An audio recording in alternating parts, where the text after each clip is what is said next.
Darkness is the absence of light, and the most pervasive darkness is defeated by a single candle.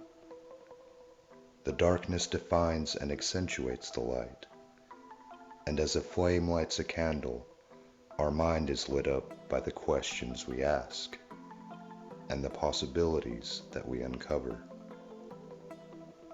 Our eyes can only look. It is our mind that sees. We can share ideas and theories with words, but words can only take us so far. The most convincing evidence comes from personal experience. So today I'll be sharing some phenomena that I've seen for myself, without the aid of hallucinogens or incantations. Today, we will take a step through the looking glass. On this channel, we have covered the basic mechanics of sight and the brain's filtering process, and we have gone over the effects that our subjective reality has on how we see the world. Focus is another aspect of sight that is key for today's video. Convergent focus is when we put our attention on a specific point. Doing this causes the rest of the picture to fade into the background of our awareness. Divergent or open focus is where you take a figurative step back and look at the image as a whole. You can think of convergent focus as looking at the crest of a wave, while divergent focus would be looking at the ocean. The full image is always being sent through our eyes, but our minds only see what we pay attention to. Many years ago, on a warm summer day, I was laying back on the grass, enjoying the cool breeze while looking at the sky. It was a clear day, and the sun was about to set. The sky filled my entire field of vision, and I opened my focus to take in the whole scene. After a short time, I began to see moving points of light that popped in and out of visibility. They moved in a uniform pattern, almost as if they were on a grid. It looks the same today as it did back then, but I'm not sure what to make of it. If you would like to try this for yourself, I would suggest doing it on a clear day when the sun is near the horizon, because you want to take in as much of the blue sky as you can at the same time. And looking at the sun is something I would not recommend. I've never heard anyone else talk about this phenomenon, so feel free to share your experience and any insight you have on the subject. All living things have an electromagnetic field, and the shape of our field mirrors the toroidal field of the Earth. The energy comes out of the top of the head like a fountain and goes back in from the base of our body like a reverse fountain. These fields may be outside the visible light spectrum, but they are still a form of light by definition.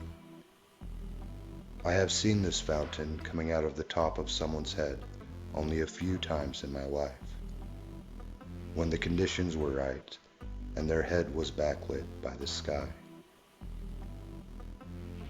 Our brains typically filter out subtle variations that our eyes see, but we can bypass those filters by shifting our attention to these variations. The existence of this field has been proven, but seeing it with my own eyes blew my mind, especially because at that point in my life, I had no idea that anything like that existed. Our moon is an astrological anomaly. Beyond that, there's another anomaly that I've noticed. If you focus on your finger, you see one object.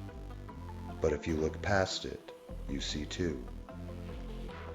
You would assume that looking at the moon with divergent focus would cause a dual image to appear. My experience is something very different. Instead of two moons, I see closer to 7. The effect of seeing multiple moons at the same time creates an image that looks similar to a lotus. Our internal dialogue is enigmatic. We are essentially talking to ourselves, as if in a mirror, meaning that we are simultaneously the one speaking and the one listening. I've been considering this connection recently, and a couple weeks ago I was playing with this concept while looking in the mirror.